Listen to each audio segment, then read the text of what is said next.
Nagsalita na ang veteranong player na si Theo Pinson patungkol kay Ben Simmons at sa kanyang kagustuhan na hindi na maglaro sa NBA. Hindi pa naman fina-finalize ni Ben Simmons ang kanyang desisyon, pero ang kanyang pagtanggi sa offer ng Knicks na maging parte ng team na yon ay isang malaking senyales na siya ay seryosong-seryoso na sa kanyang desisyon. Ayon pa mismo kay Theo Pinson, si Ben Simmons daw kasi ay ayaw niyang magkaroon ng bad game. Pero kung tutuusin daw, si LeBron nga at si Kevin Durant ay mayroon ding good and bad game. Ganun talaga ang laruan ng isang NBA player. Pero iba kasi itong si Ben Simmons dahil sa ngayon ay nagiging katawa-tawa siya sa kanyang ginagawa, kung saan mayroon siyang mga obobs na play na ginagawa.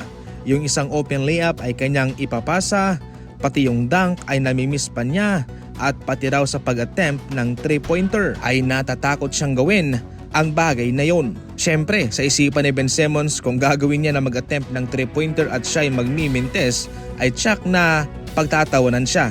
Pero siguro hindi niya naiisip na hanggang sa ngayon ay pinagtatawanan siya sa kanyang ginagawa. Wala siyang ginagawang improvement. Sa off-season, panay shoot siya sa 3-pointers at okay naman. Pero sa totoong laban ay wala. Takot siya. Kaya definitely kung makakabuti man para sa kanyang sarili na siya ay magretiro na lang lamang, ay okay na rin yon. Matindi po ang ebidensya ngayon patungkol kay Kawhi sa mga pinanggagawa ng kanyang management. Kabilang na po ang kanyang pag-request ng part ownership sa Los Angeles Lakers na mariing tinanggihan ng Lakers mismo at paggamit pa ng unlimited sa kanilang mga private plane. Marami sa ngayon ang naniniwala patungkol dito sapagkat wala pa namang opisyal na resulta ang investigasyong ginagawa patungkol dyan, sapagkat matibay naman po ang ebidensyang kina-counter kay Kawhi Leonard at sa kanyang management.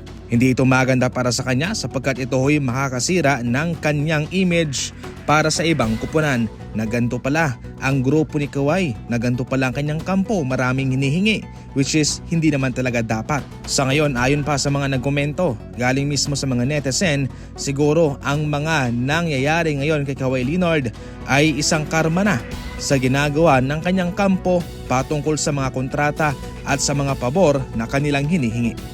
Dahil nakalinya na rin po si De'Anthony Melton sa mga papipirmahin ng Golden State Warriors kung sakaling makakapirma na rin po si Kuminga. Sa ngayon sa impormasyon na siyang inilabas ni Monty Paul ng NBC Sports Bay Area, itong si Melton ang paboritong kandidato na palitan si Podziemski sa starting lineup. Magaling si Podziemski, na-earn niya ang starter position nung nagdaang season. Maganda kanyang shooting, 44%, at natulungan niya sa mga ilang series run ang Golden State Warriors. Subalit sa pagiging veterano at sa kanyang impact, si Melton ngayon ang paboritong ilagay ni Coach Steve Kerr sa starting lineup at mapapalitan po itong si Brandon Podziemski. Masakit para sa Golden State Warriors na pakawalan si Melton noon sa kadahilanang maganda talaga ang kanyang naibibigay na impluwensya sa Golden State Warriors at gumanda rin po ang kanilang record noon kapag siya'y healthy at naglalaro.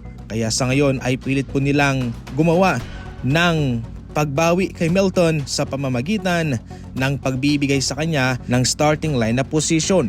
Hindi rin po sumama ang kanyang loob nitong si De'Anthony Melton sapagkat alam niya na ang lahat ng ito ng mga pangyayari ay base lamang sa aspetong negosyo at walang personalan.